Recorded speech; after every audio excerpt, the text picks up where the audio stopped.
General biology of fin fishes. Okay. ते का ma'am? पहिल्यापासून हायलाइट करा म्हणजे 29 तारखेला. एक्झामला पण तुम्हाला व्यवस्थित होईल.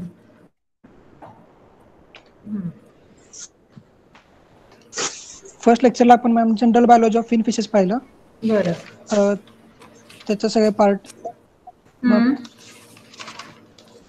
पार्ट मध्ये कुठले कुठले पाहिले आपण? हॅलो. ओके. हा, आणखी? परत फिन्स ओके. पाहिले आपण. टाइप्स ऑफ फिन पाहिले. पॅक्टोरल, पेल्विक, डॉर्सल, कॉडल आणि एडिपोस. त्यानंतर परत lateral line, determination of age and growth. परत त्याचे ऍप्लिकेशन्स पाहिले. स्केल मेथड पाहिली एज डिटर्मिनेशन साठी. Okay, nice. परत इयर स्टोन मेथड पाहिली आपण, ऑटोलिसिस. बोन मेथड पाहिली. न्यूट्रिशनचा पार्ट पाहिला. त्याच्यामध्ये फिशचं न्यूट्रिशन बघितलं पूर्ण. ओके. त्याच्यामध्ये protein, lipid, carbohydrate, vitamins and minerals हे 5 पॉइंट पाहिले आपण. बरं, चालेल.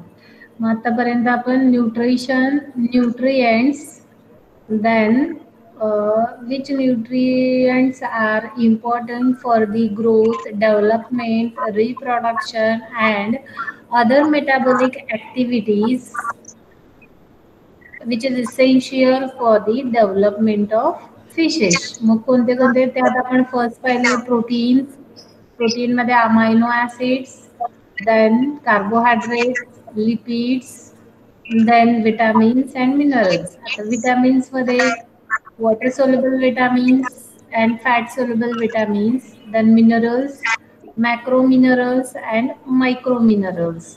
These all nutrients are essential for the development, growth, reproduction and other metabolic activities of the fishes. बरोबर. आता आपण आतापर्यंत जे काही बघत आहोत ते फक्त न्यूट्रिटिव्ह व्हॅल्यूज किंवा न्यूट्रिशन हे फिशेस साठी. मग आता आपण काय केलं, फिशेस. आता फिशेस मध्ये आपण वेगवेगळ्या प्रकारचे फिश पाहिले. तिथेही जेव्हा मी इंट्रो करताना सांगितलं की ज्या न्यूट्रिटिव्ह व्हॅल्यूज आहेत. आवाज येतोय? आवाज येतोय? ज्या न्यूट्रिटिव्ह व्हॅल्यूज आहेत, that values is varies from species to species. आता एखादी स्पीसीज एकदम छोटी असेल तर तिच्या न्यूट्रिटिव्ह रिक्वायरमेंट वेगळ्या असतील, किंवा शार्क सारखा, वेल झाला, हे ज्या काही मोठ्या टाईपच्या बिगर टाईपच्या फिशेस आहेत त्यांच्या न्यूट्रिटिव्ह रिक्वायरमेंट ह्या कशा असणार आहेत, डिफरंट असणार आहे. याही म्हणजे ह्यापेक्षाही जर आपण फिशेसचे लाईफ स्टेजेस बघितले, बरोबर आहे, तर लाईफ स्टेजेस मध्ये येतात तुमच्या लार्वा आहेत, फिंगरलिंग्स आहेत, ॲडल्ट्स आहेत, बरोबर आहे. तर ह्या ज्या डेव्हलपमेंटल स्टेजेस आहेत, प्रत्येक डेव्हलपमेंटल स्टेजेस मध्ये न्यूट्रिटिव्ह व्हॅल्यू किती असतात त्या सेम नसणार आहे, बरोबर आहे. ॲडल्टची न्यूट्रिटिव्ह व्हॅल्यू वेगळी असणार आहे. ॲडल्टच्या डेव्हलपमेंटसाठी न्यूट्रिशनचं जे प्रमाण असणार आहे किंवा ज्याचं जे प्रमाण आपण ठरवून देणार आहे, किंवा आपल्याला आता काय करायचंय, एक ॲक्वाकल्चर प्रिपेअर करायचंय, ठीक आहे. मग ॲक्वाकल्चर मध्ये आपण 3 टाईपच्या फिशेस ठेवणार आहे. त्यात पहिली लाईफ स्टेज असेल ती लार्वा असतील, नंतर फिंगरलिंग्स असतील, नंतर ॲडल्ट असतील. मग ह्या सर्वांना आपण न्यूट्रिटिव्ह डोसेस देणार आहे किंवा न्यूट्रिटिव्ह फूड तयार करणार आहे. मागच्या लेक्चरमध्ये आपण पाहिलं की न्यूट्रिटिव्ह पॅलेट्स किंवा फूड पॅलेट्स जेव्हा करतो तेव्हा आपण मेलॅथिओन नावाचे जे सोयाबीन मीट्स आहेत ते आपण यूज केलं, पण ठीक आहे, ते यूज करतोय आपण. पण तर ते जेव्हा आपण यूज करणार आहे तेव्हा लार्वासाठी त्याचं प्रमाण वेगळं असणार आहे, फिंगरलिंग साठी त्याचं प्रमाण वेगळं असणार आहे आणि ॲडल्ट साठी सुद्धा त्याचं प्रमाण वेगळं असणार आहे. हे झालं एक जनरल की ह्या 3ही स्टेजेससाठी त्याचं प्रमाण वेगळं असणार आहे. पण जर आपण स्पीसीज बघितल्या, जनरल मध्ये बघायच्या झाल्या तर लॅबिओरोहिता, कटला, मृगनस सिप्रिनो, या ज्या काही फिशेस आहेत ह्या फिशेसच्या सुद्धा म्हणजे वेगवेगळ्या स्पीसीजच्या सुद्धा वेगवेगळ्या स्टेजेस आहेत आणि त्या स्टेजेसचं न्यूट्रिटिव्ह व्हॅल्यू रिक्वायरमेंट वेगळ्या आहेत. ठीक आहे.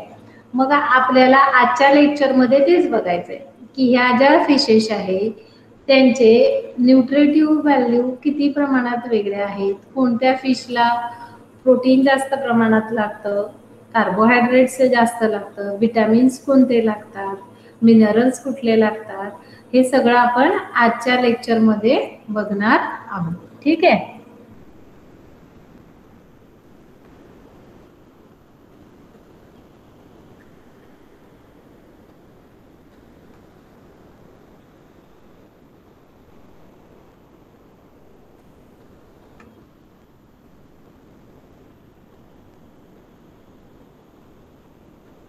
पीपीटी दिसते सर्वांना?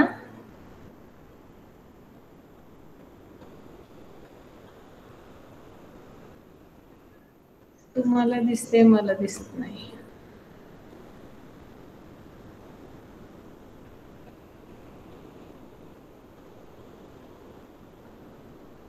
दिसते निकिता? ओके चला. हो मॅम दिसते. Okay, चला. Now today I am going to deliver lecture on nutritional requirements of various cultivable fin fishes. Okay, in that the first is commonly known as रोहू. बरोबर आहे. लॅबिओ रोहिता. आता जनरली आपल्या घरात ज्या फिशेस वगैरे आणल्या जातात त्या जर पूर्ण इंटॅक्ट आणल्या तर आपण त्या बघू शकतो की बाबा ही लॅबिओ आहे, ही कटला आहे, ही मगूर आहे किंवा ही सिप्रिनस आहे. ठीक आहे. आता ते आपण जनरल बायोलॉजी जेव्हा स्टडी केली त्यावेळेला आपण जनरली सांगितलं की त्याचे फिन्स वगैरे किंवा स्केल्स आहेत, ऑपरक्युलम, गिल्स, माउथ पार्ट्स किंवा माउथ कसे आहेत. आपण 4 प्रकारचे माउथ बघितले. तर ह्या सर्व जनरल बायोलॉजीवरून आपण आयडेंटिफाय करू शकतो की हा फिश कुठला आहे. So that nutritional requirement of a rohu, that is Labio rohita. In the life stages of Labio rohita, larvae, fingerlings and adults having the different protein requirements for their development. ठीक आहे. मग आता ह्या डेव्हलपमेंटसाठी त्यांना कुठलं काय किती प्रमाणात लागणार आहे. आता प्रोटीन हे जे झाले first nutrients that is protein. मग लार्वी आहेत. मग लार्वीसाठी 35 to 40% एवढं प्रोटीन लागणार आहे. बरोबर आहे. तेच जर आपण पाहिलं तर फिंगरलिंग्स मध्ये काय होणार आहे, त्याचं पर्सेंटेज हे कसं झालंय वाढलेलं आहे. कारण त्याच्या डेव्हलपमेंटल किंवा मेटाबॉलिक ऍक्टिव्हिटीज या वाढलेल्या आहेत.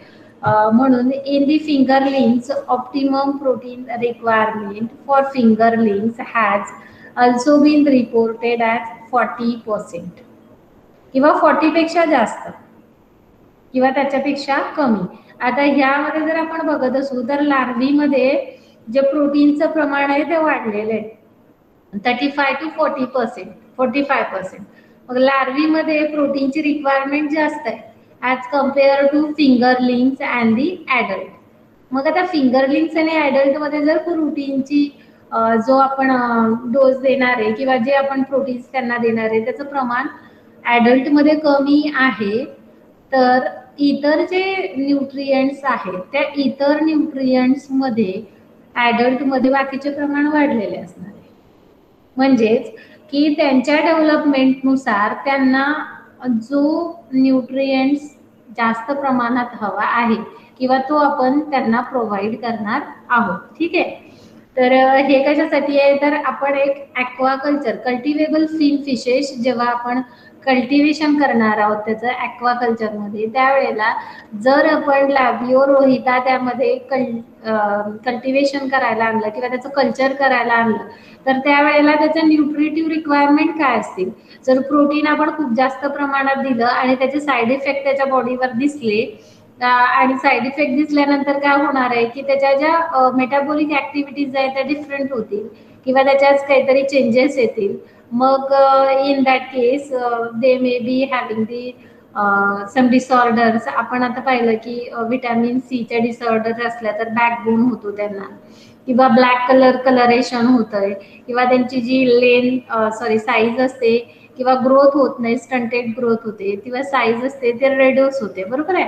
तर मग ह्याच्यासाठी जर आपण कल्टिव्हेशन करत असू फिशचं, तर त्यासाठी काय महत्वाचं आहे, तर आपल्याला त्याच्या न्यूट्रिशनल रिक्वायरमेंट किती आहे ह्या जर आपल्याला माहिती असल्या तर आपण त्याच्या न्यूट्रिशनल रिक्वायरमेंट नुसार त्यांना ते न्यूट्रिएंट्स प्रोव्हाइड करू आणि त्यांची ग्रोथ ही हेल्दीएस्ट ग्रोथ होईल. ठीक आहे. Then in adult protein is 25 to 30% has been reported to be optimum for practical diet for rohu under pond condition.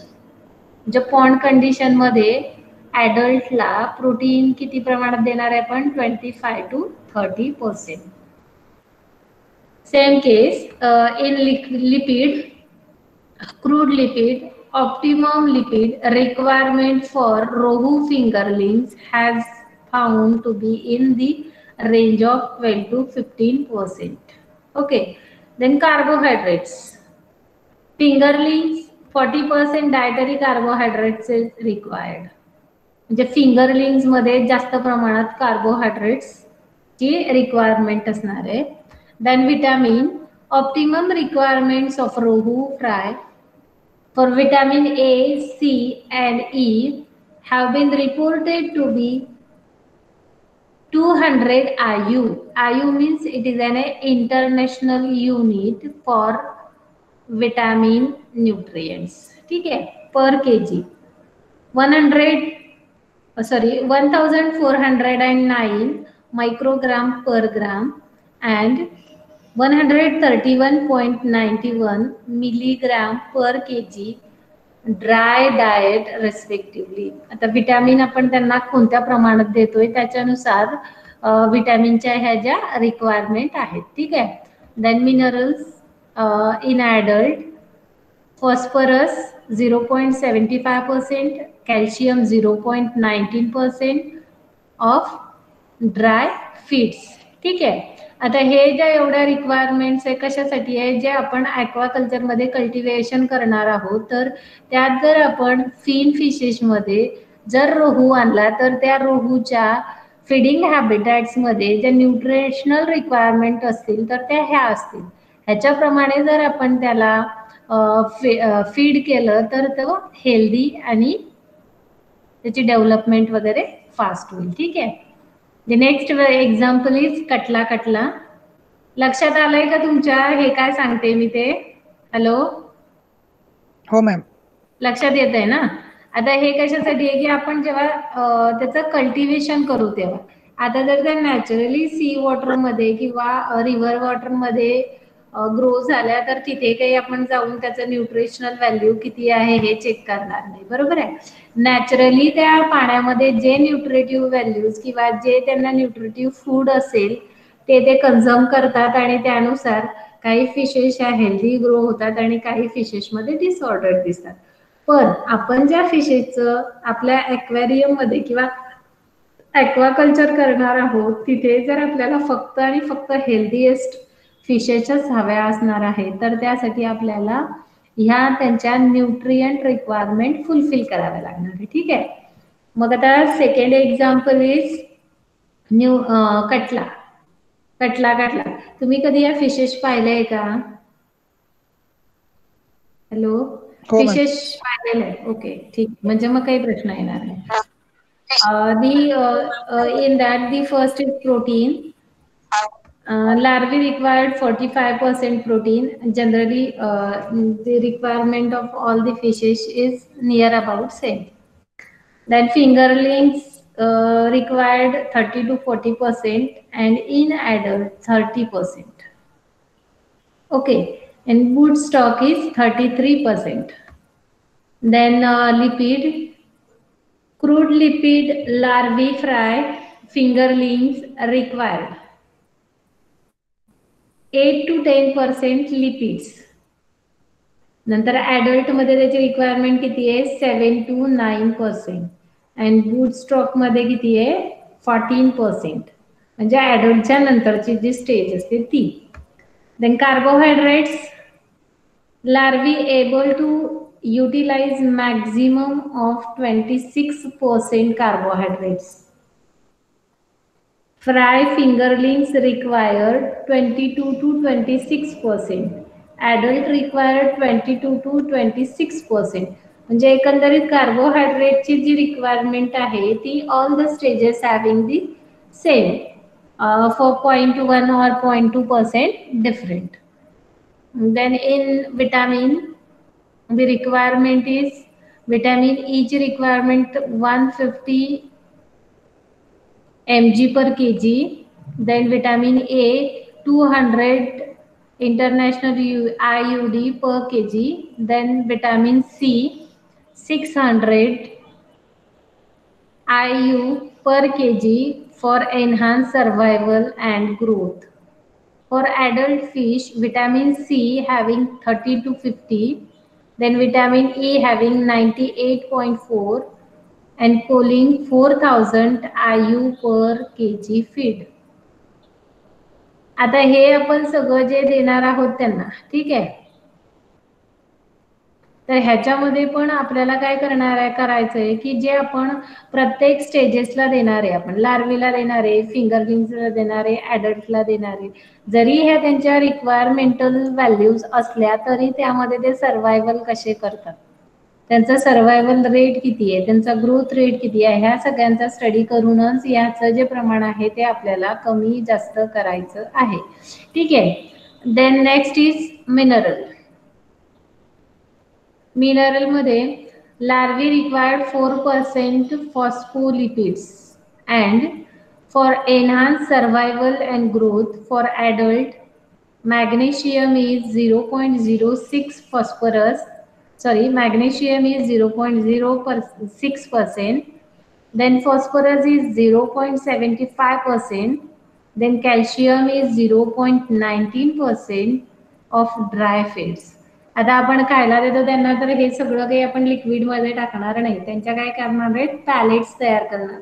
Generally आता त्या दिवशी आपण शिकवताना बघितलं की मार्केटमध्ये जनरल प्रिपेअर्ड फूड हे तयार आहे, म्हणजे ज्या त्या फिशनुसार ज्या आपण न्यूट्रिटिव्ह व्हॅल्यूचा हा जो चार्ट दाखवत आहे ह्याच्यानुसार त्या प्रत्येक जे फूड आहे फिश फूड म्हणून बाजारामध्ये किंवा मार्केटमध्ये इझिली रेडीमेड अवेलेबल आहे, ठीक आहे.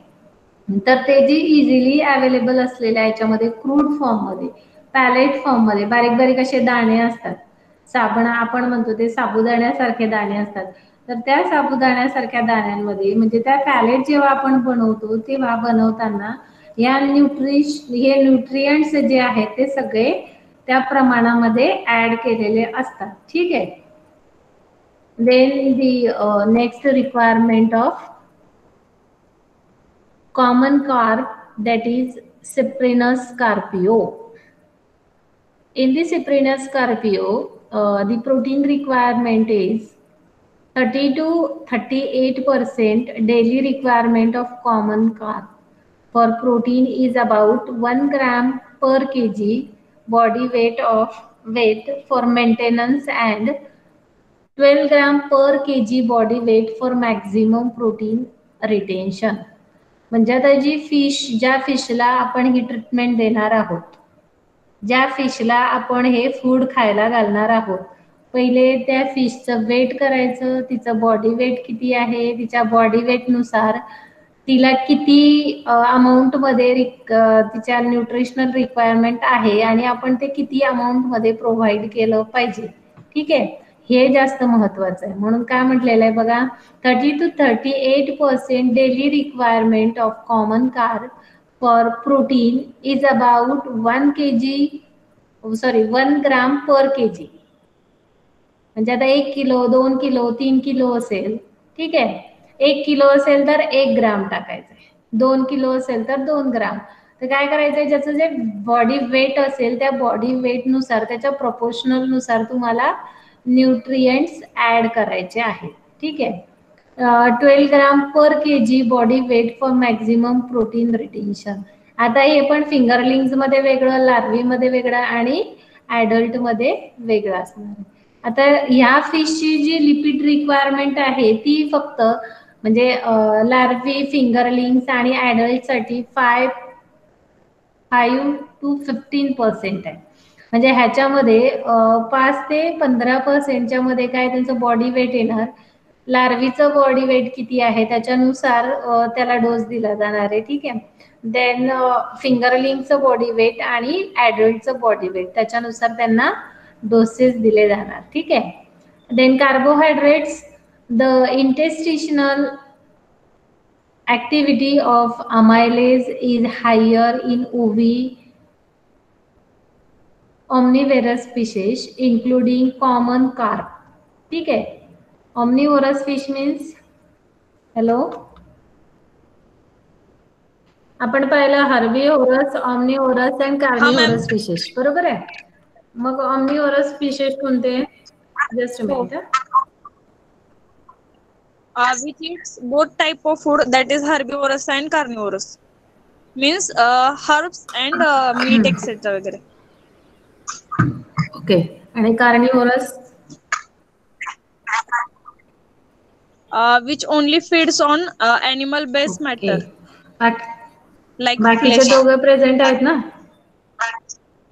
हो हो. बरं, चालतंय. लक्षात येत आहे ना? Yes ma'am. हो ma'am. Then the optimum range of dietary carbohydrates may be considered to be 30 to 40% for common carb. Then requirement of vitamins. The dietary requirements for folic acid and vitamins B12, D, and K have not been determined, but it is supposed that some of these vitamins can be synthesized by the intestinal microflora in common carp, fingerlings, or adult. Common carp do not require vitamin C because they can synthesize ascorbic acid from D-glucose. आता काही fishes ज्या आहेत त्या particularly त्यांना प्रत्येकच nutritional requirement द्यावीच लागते अशी नाही. कारण की काय तर ते काहीतरी स्मॉल फिशेस पण खातात, बरोबर आहे. ते स्नेल खातात किंवा झू प्लॅन्क्टॉन्स झालेत, फायटोप्लॅन्क्टॉन्स झालेत. तरी झू फ्लायटोप्लॅन्क्टॉन ज्या वेळेला ते ईट करतात तर that zoo planktons and phytoplanktons are also rich in nutrients. मग त्यांना कधी कधी बॉडीला त्याची गरज नसते किंवा त्या रिक्वायरमेंट्स गरजेच्या नसतात. कारण की त्यांना झू प्लॅन्क्टॉन्स वगैरे किंवा स्मॉल फिशेस और that crabs, crustaceans they are eat. That's why the nutritional requirements sometimes they having or sometimes they do not having the particular nutrients requirement. ठीक आहे. Then minerals. It is also found that exogenous supply of copper, manganese, magnesium, and zinc is necessary for carb diet. A magnesium level of 0.6 gram per kg is required. Then the next nutritional requirement is barramundi. It is scientifically known as Lates calcaris.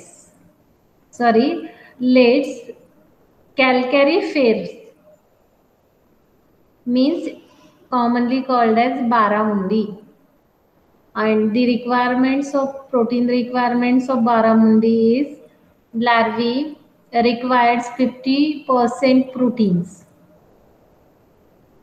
10 gram fish, 10 gram जर fish असेल तर आता larvae म्हटल्यावरती ग्राम मध्येच असणार आहे. मग 10 ग्राम असेल तर 56% protein is required for that 10 gram fish. Then 100 gram fish असेल तर तिला फिशची रिक्वायरमेंट ही कमी आहे 42%. अँड देन 1000 ग्राम फिश असेल तर ते म्हणजे आता एकच फिशचं तेवढं वजन नसणार आहे, एवढं लक्षात घ्या. 31% त्याची रिक्वायरमेंट असणार आहे. म्हणजे त्या ॲक्वाकल्चरमध्ये आपण किती फिशेस टाकलेले आहेत, त्याचं वेट किती आहे आणि त्याच्यामध्ये जे आपण प्रोटीन ऍड करतो आहे ते किती प्रमाणात ऍड करायचंय, त्याच्या किती प्रपोर्शनमध्ये ऍड करायचंय ते आपल्याला बघायचंय. ठीक आहे. Most studies suggest A crude protein required between 45 and 55%. आता ज्या पॅलेट्स मी सांगितल्या त्या प्रोटीन रिच पॅलेट्स असतील, त्या पॅलेट्स आपल्याला ॲज अ क्रूड प्रोटीन मधून टाकायच्या आहेत त्या ॲक्वाकल्चरमध्ये for the nutrition. Then lipid मध्ये crude lipid, dietary N3 means omega 3 and omega 6. काय फंक्शन पाहिलं बरं आपण omega 3 and omega 6? N3 and N6, omega 3 and omega 6 function सांगितले होते त्या दिवशी. कशाच्या डेव्हलपमेंट मध्ये काम करतात ते? Nervous system development. आणखी आणि मॅम एकच माहिती आहे, नर्वस सिस्टीम डेव्हलपमेंट. ओके. आयच्या डेव्हलपमेंट मध्ये, देन इम्युन सिस्टीम स्ट्रॉंग ठेवण्यासाठी, देन जीन्स. हो हॅलो, माझाच आवाज मला परत येतोय, तुम्हाला व्यवस्थित येतोय का? हो मॅम येतोय व्यवस्थित. ओके. माझाच आवाज मी क्वेश्चन विचारला की मला ते रिपीट यायला लागले.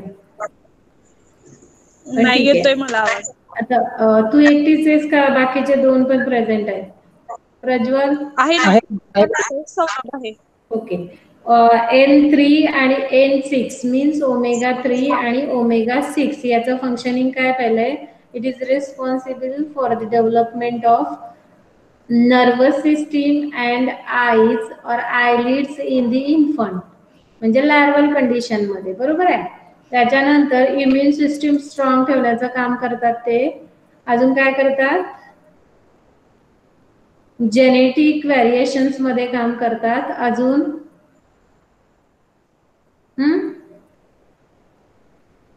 मागच्याच लेक्चरला सांगितलेले मी फंक्शन्स.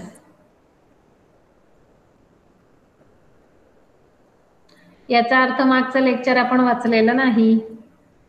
हो ना. ब्रेन आणि नर्व साठी पण उपयोगाचे असतात. आय डेव्हलपमेंट, नर्व आणि I development in infants. Gene मध्ये पण रेग्युलेशन ठेवतात ते. ओके. ओमेगा 3 आणि 6. चालेल, नाईस. ठीक आहे. Then crude lipid, dietary N3 fatty acids, N3 fatty acids level of 1.0% have been recommended for juvenile fish. Then adult साठी 18% lipid has shown best growth. ठीक आहे. Then carbohydrates, limited capacity to utilize dietary carbohydrates for energy. In the adult, a dietary carbohydrate level of 20% for diet containing lipid level ranging from 6 to 18%. And vitamins. Vitamin C requirement is 500 to 700 mg per kg of diet. Then 5 mg per kg diet for pyridoxine. Then pantothenic acid requirement is 15 mg per kg diet for normal growth. आता आपण या विटामिनच्या column मध्ये बघत असू तर ह्यात आपल्याला दिसतंय की इथे फक्त vitamin C is required for the barramundi. C in the common carp. We have C in this slide, vitamin folic acid, vitamin B12, D and K have not been determined. हे याच्यासाठी डिटरमाइन केलेलं नाही, पण काय केलंय? Vitamin C. Vitamin C it is important. इथे पण vitamin C it is important. Then कटलामध्ये कुठले कुठले विटामिन इम्पॉर्टंट आहे बघा?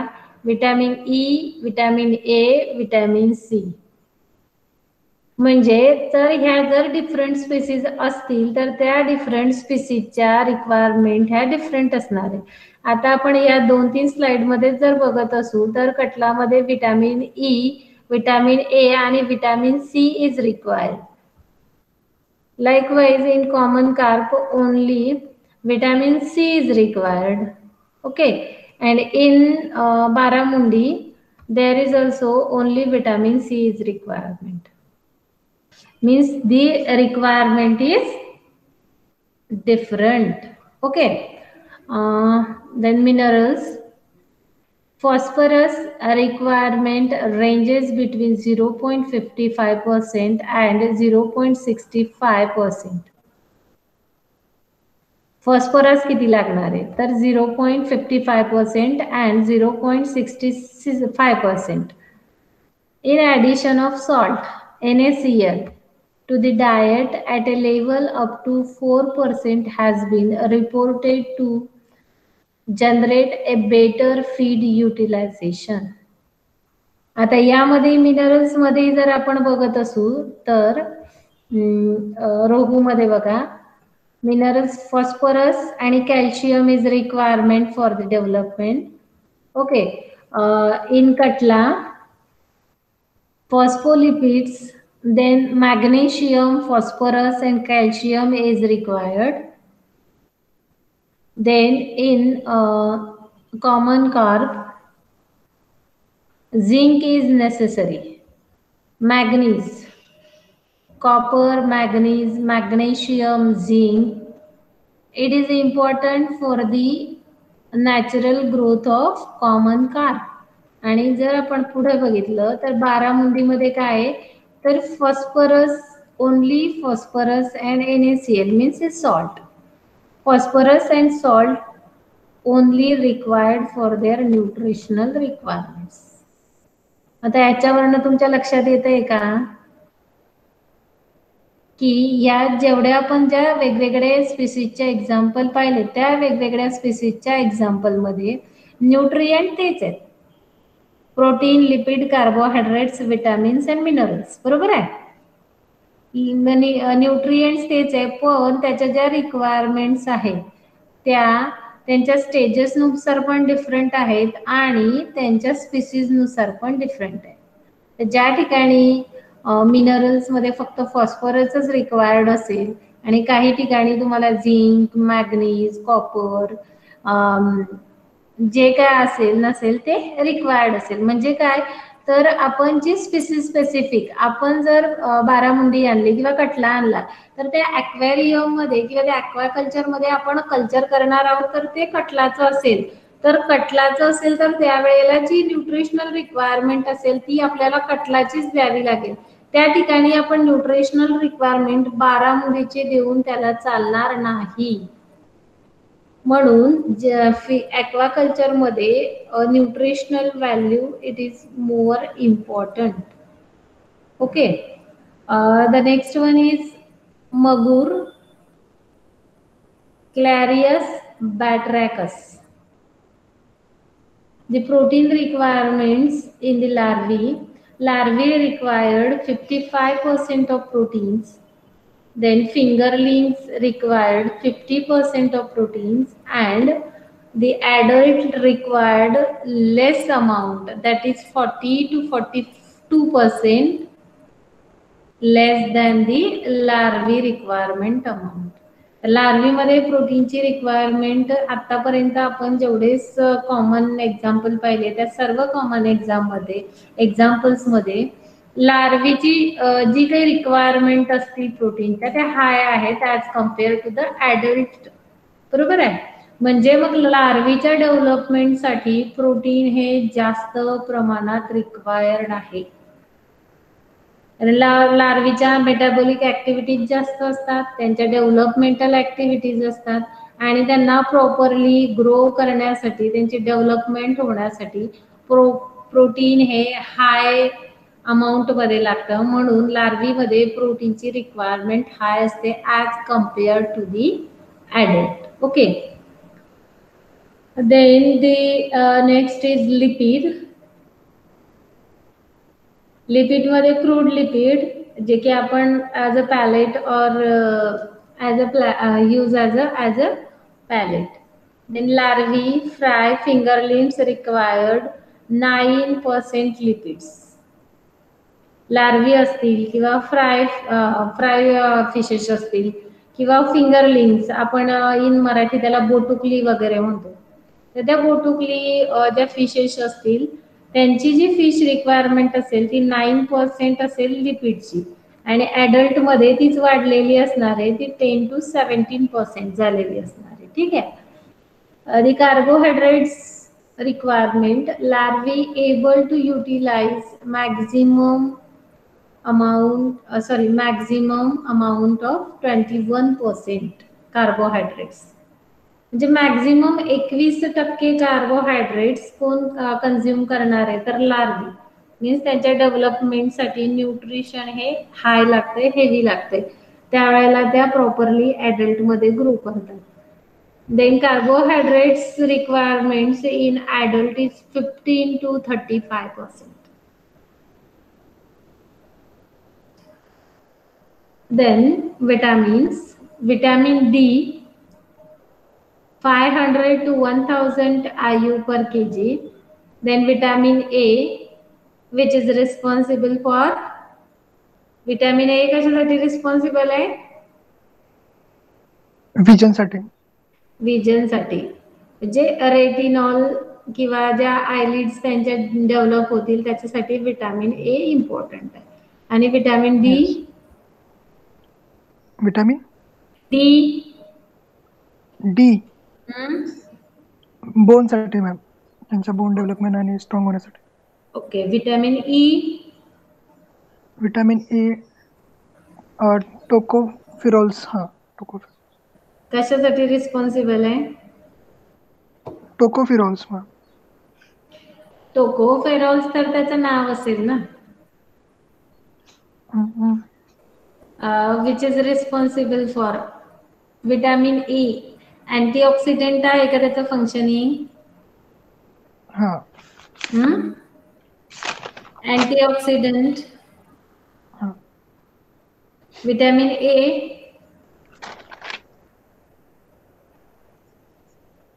विटामिन ए मॅम, हा, रेटिनॉल साठी, बरोबर.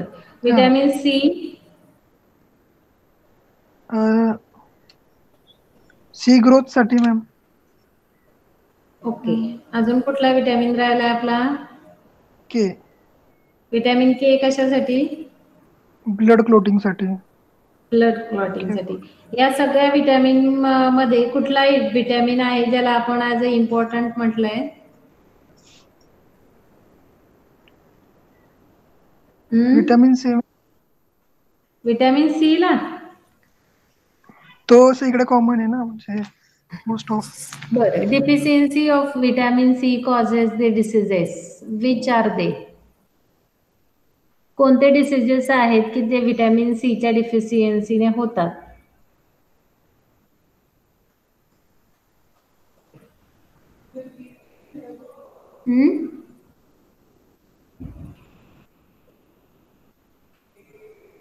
त्या दिवशी ग्रोथ होत नसेल तेव्हा. हा, स्टंटेड ग्रोथ. येस. स्कॉलिओसिस सांगितलं का? What is mean by scoliosis?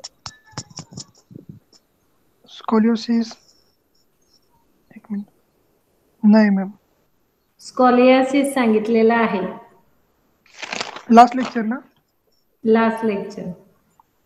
स्कॉलिओसिस, backbone bend.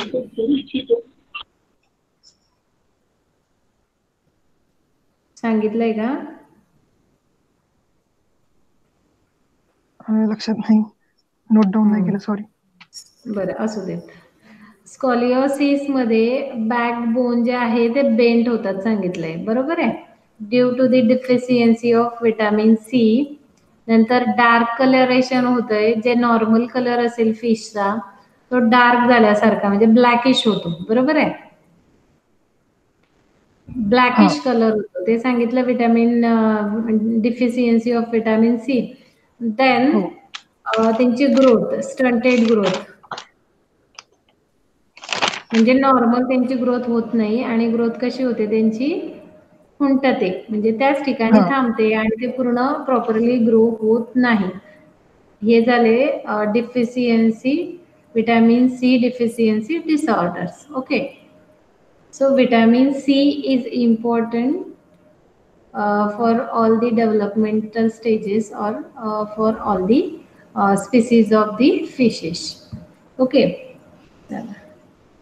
म्हणून आपण जर या सगळ्या एक्झाम्पल मध्ये बघत असाल तर विटॅमिन सी हा प्रत्येक एक्झाम्पल मध्ये कॉमन आहे, बरोबर आहे.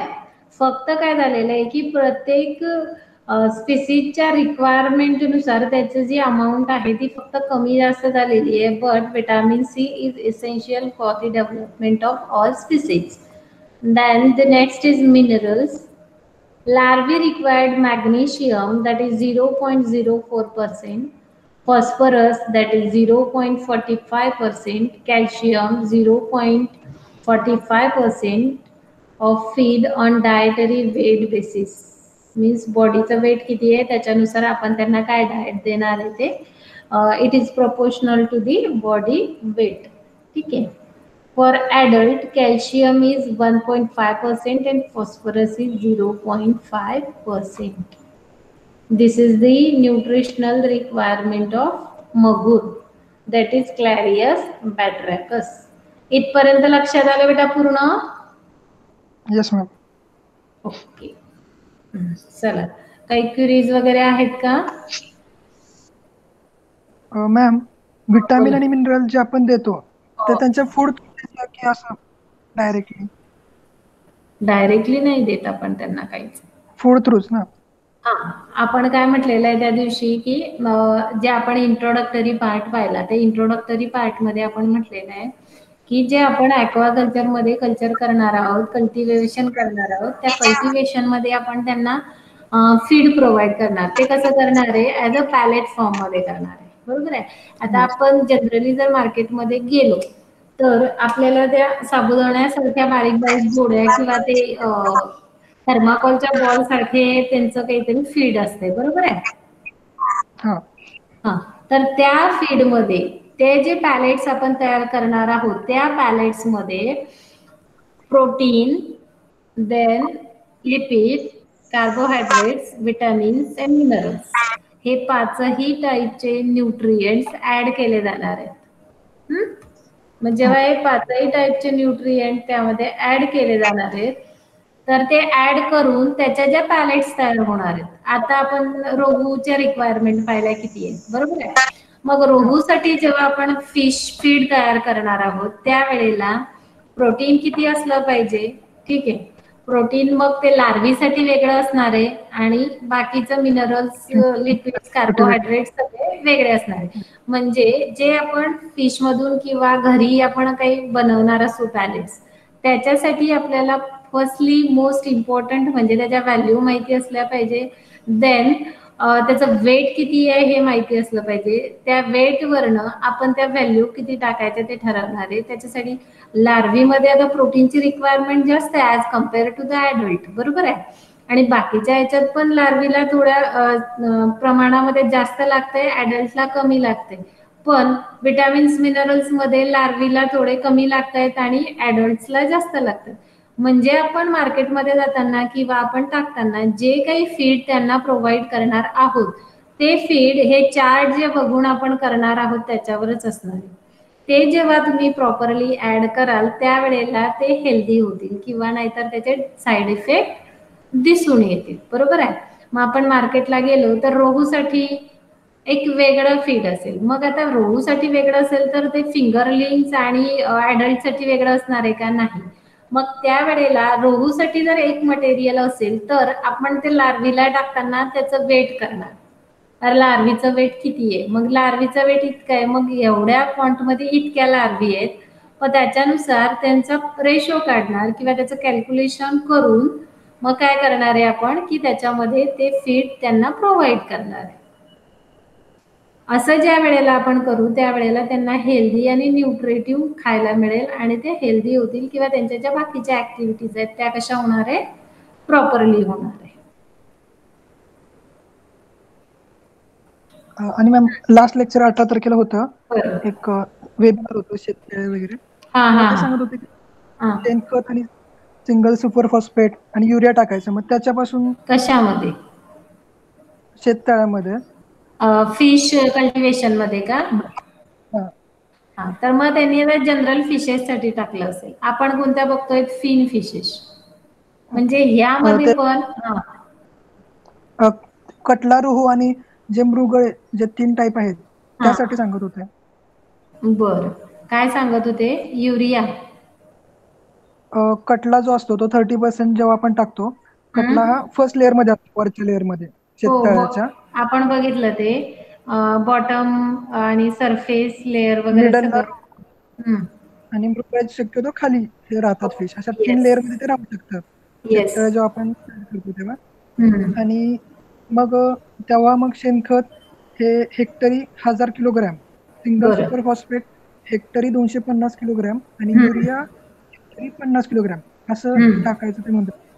बरं. मग आता जे युरिया आहे बघ, तर त्या युरियाचं जे केमिकल कंपोजिशन आहे त्या केमिकल कंपोजिशन मध्ये विटॅमिन, प्रोटीन्स, मिनरल यातलं काहीच नाही का? हम्म. त्यांच्या ते ग्रो साठी उपयोगी होतं का म्हणजे युरिया आपण हो शेतात देतो हो. तेव्हा फिशला पण ते उपयोगी असतं?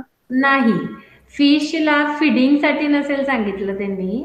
फिशला जे आपण शेततळं सांगितलंय ना त्यांनी, हा ठीक आहे. तर त्या शेततळ्यामध्ये आधी काय करणार आहे आपण? शेततळा तयार केल्यानंतर आपण काय